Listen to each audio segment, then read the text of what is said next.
China's ambassador to Britain, Liu Xiaoming, has rejected White House allegations that China steals intellectual property and forces U.S. firms to transfer technology. The remarks come as U.S. President Donald Trump ups his rhetoric against Chinese trade practices and threatens to sidestep WTO rules. Senior economic analyst Saurabh Gupta from the Institute for China-America Studies in Washington, D.C., says Trump's comments are based on little more than hot air, adding that almost all of China's IP-related policies and practices are perfectly legal.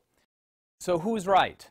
Well, the U.S. Trade Representative's office has been releasing a special 301 report on global intellectual property practices for years, and routinely names and shames countries that it claims don't abide by international rules and norms. But China doesn't seem to fit that bill.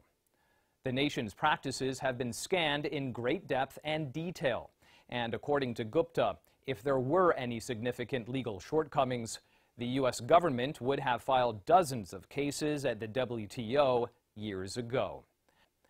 But it never really did. U.S. lawsuits against China have been relatively few and far between. According to a recent report issued by the World Intellectual Property Organization, last year China filed more international patent applications than any other country, except for the USA. Indeed, the two companies to file the most international patent applications in 2017 were both Chinese. And China's own state intellectual property office received nearly 1.4 million applications for invention patents, more than the United States, Japan, South Korea, and Europe combined.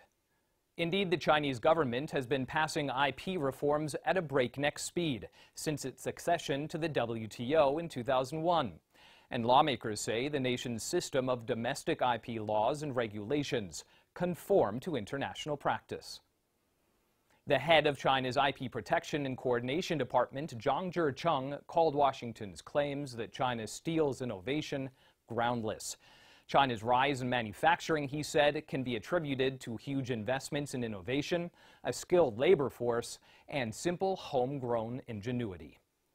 But those assurances seem to have fallen on deaf ears in Washington. Trump's accusations against Chinese firms and open disdain for the WTO threatens to unhinge global trade, as the U.S. administration continues to advance its national objectives at the expense of international trade rules and norms.